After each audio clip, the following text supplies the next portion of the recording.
When taking up a new leadership position, people face certain common challenges. The first is really getting up to speed and learning as quickly as possible about the new role, but also about the culture that they're operating in and the political and social network of which they're a part. The other challenges really depend on the nature of the transition you're going through. If you're coming in from outside an organization to a new unit, then those cultural and political issues are really the most important. But if you're being promoted to a higher level, a lot of it's about learning to be effective at that level. What does it mean to be a good leader at the new level? How does that differ from what you did before? So there's some common core challenges around learning and connection, but there's also some transition-specific challenges really depending on the type of role change you're experiencing.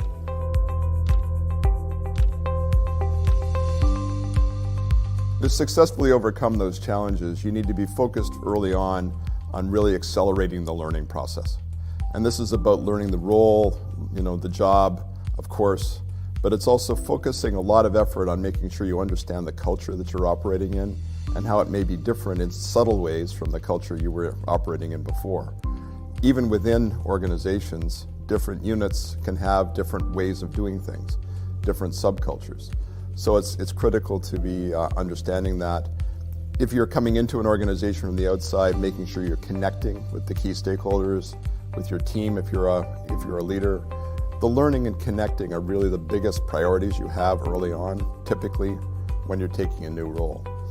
What else you need to focus on depends a lot on the particulars of the situation that you're facing.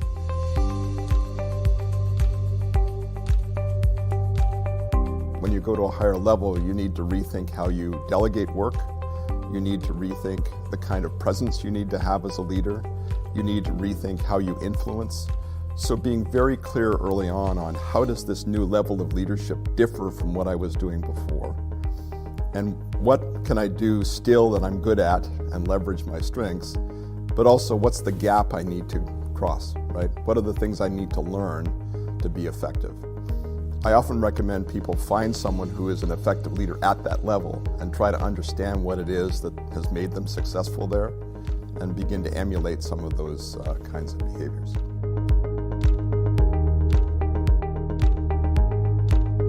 Often people who become general managers have been very effective in leading a function or leading a specialty, and now they're leading multiple functions or multiple specialties.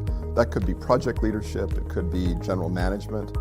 But there's a big adjustment that you need to make as you go from being focused on more a single function to managing cross-functionally.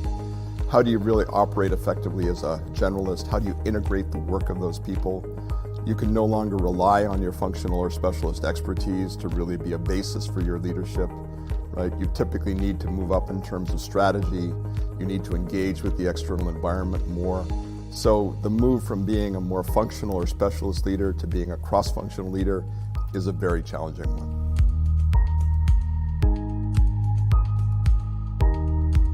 Anytime you bring someone into your organization from the outside, that could be an external hire, it could be moving people between parts of the organization. Rapidly understanding the culture is really critical. It helps a lot if the organization understands something about its own culture and is able to communicate that in a reasonably transparent way. Otherwise, the new leader has to sort of figure it out, right? You have to kind of puzzle out what the culture is all about.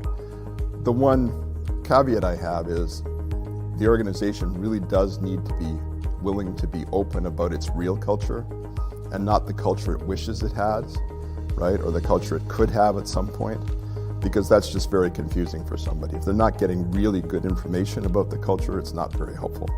If the organization can communicate about the culture, it's incredibly valuable to do so.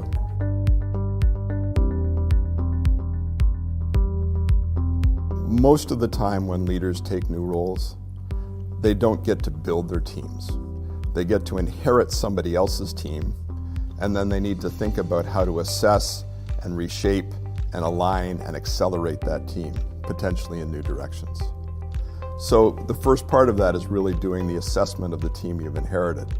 And a core part of that is figuring out first, what are the most critical roles that people are playing in this organization? I say don't focus too much right away on the people. Focus first on understanding the roles. because some roles will be more important than others. And that gives you some clues then, an orientation to beginning to assess the people, right? Focus first on the critical roles, focus next on do you have the right people in those critical roles, and then you can look more broadly at the team as a whole. The assessment process is a challenging one, right? You need to be organized to do it, you need to be asking the right questions, you need to be observing closely the dynamics of the team to understand really who has influence, really who's contributing at a high level.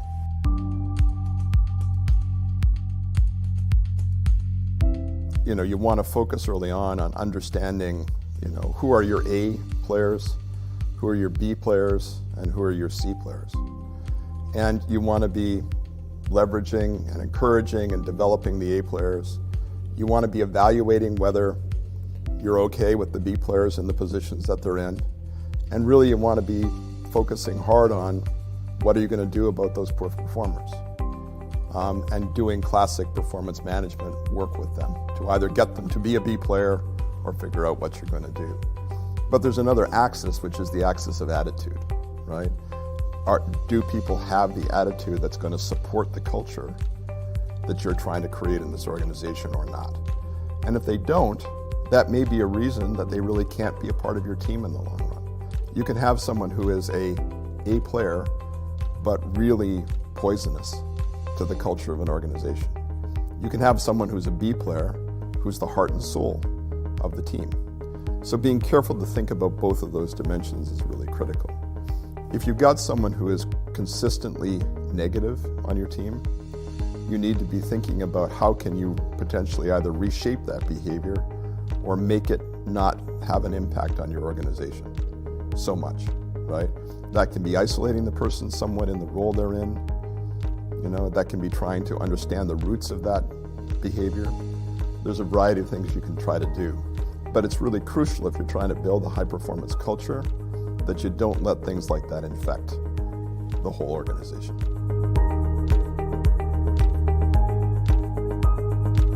So in every transition into a new role, it's important for the new leader to begin to establish credibility in the environment that they're operating in. What credibility is depends a lot on the leader, and it depends a lot on the situation, right? For most leaders, it's about establishing their leadership point of view. How do they lead? What do they care about? How are they going to work with people in the organization? There's not much you can do right away in terms of actual impact operationally on the organization. It's really mostly about perception early on. Do you have the right presence? Do you seem to be someone that people can trust? Right? Are you focused on the right things? Are you connecting with people in the right way? And that's not necessarily just people at high levels. It can be very powerful to be connecting to people at the lower levels, right? So the key thing really is to focus on what is credibility in this new role. What does it look like, right? It's a different thing for a CEO than it is for a frontline manager.